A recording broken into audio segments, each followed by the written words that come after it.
The most painful thing in our generation today is that we are following media and following the news and all that to lose value for spiritual things. But we don't even know that these people talking and writing articles and these occults and all that, it's not that they don't believe in spirituality. They only don't believe in Christianity. So if you let go your Christian life and you live a life void of spirituality, you will die a miserable death. Those people will write articles on tithe as if you were a devil to pay tithe, but they go to other altars and sacrifice their body.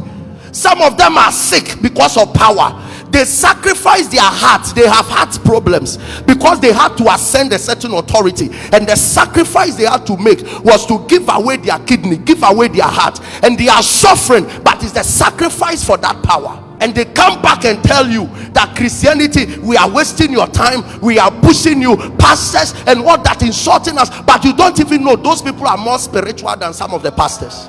The only difference between us is that we come on open altars, they go on secret altars. Listen, the people we call carnal, they are only carnal by eliminating God, but they are not carnal, they are very spiritual. They are involving Satan in many things they do. That we rise up, most of us rise up from the bed, start makeup and walk away. You are going to meet a boss who've worshipped his idol for 3 hours in the night, and he comes in and see you holding a Bible, and he say, you people, you spiritual people, but he didn't hold a Bible.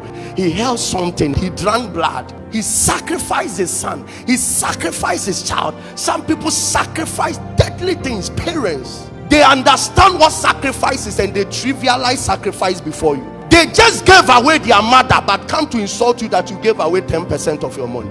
They know what they are doing, and it will take a spiritual mind to understand that this matter, I can be a spiritual man, but without a spiritual mind, I will end up dying miserably. Not everything you see is a non-living thing. Can you imagine that Moses is walking about, sees a burning bush, fire all around the bush, yet the bush was intact in the fire, approaches it and he hears a voice from the bush. How can you have a certain mountain following you and you never knew this thing is not normal? And exactly what he did to the rod, that is exactly what the Romans did to Jesus.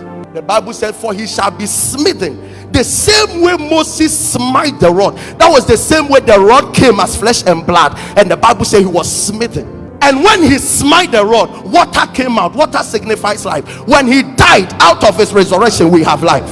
And you think some things are normal? Not every tree you see is a tree. Some trees are something. There are times that you see a wild jackal passing by. It's not an animal. You will find a snake walking about. It's not a snake. If thought he was talking to an innocent serpent, he didn't know he was talking to somebody seeking for his power. Carnality will always push you to a place where God is there, but you can't see God is there. Carnality is intentionally closing your life from all the realities of who God is. Your ability to walk God out of matters.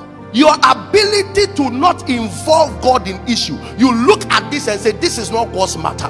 Your ability to lose every consciousness about who God is, that is carnality. So the Bible says that it is only a fool that says there is no God. And sometimes we attribute foolishness in this dimension to atheists. But anytime you treat anything God is involved in as if he's not involved, you are being carnal. In Colossians chapter 3, when Paul was talking about marriage and talking about work and all that, he finished everything and said that whatever you do, do it as unto God, not unto men. It means that even in marriage, whatever you are doing to your wife, whatever you are doing to your husband, it is against God. You are treating the marriage as if God is not involved. There are people who are not born again, but they are trying their best to have spiritual minds. Then we get born again, spiritual people, and they are trying their best to decode our minds to be natural. Oh, this is just a wind. This is just a tree. No, this is just... Listen, there are buildings that eat human beings. You enter, you won't come back again. There are forests people entered and the forest disappeared. The Bible says that on the judgment day, the sea will give up the people is swallowed. It means that the sea captures some people. They are there right now, and it would only God that would demand their souls back. So what makes you think that the sea is normal? It was in Revelation chapter 6 that the Bible says that, and he saw hell and death riding on a horse. It means that even hellfire is a spirit. Some things are not normal. So do you still think it was a common fish that swallowed Jonah? The Bible said, and God sent a fish. Thank God for some men like Abraham. The Bible said 3 men were passing by, and the Bible said they were passing by. Then he called them. God wanted to visit him but was still passing by. He called them in, and the first thing he said is that, let me wash your feet of the dust. Can you imagine that God decides to come on earth and he intentionally walked to a point that his whole leg was dusty?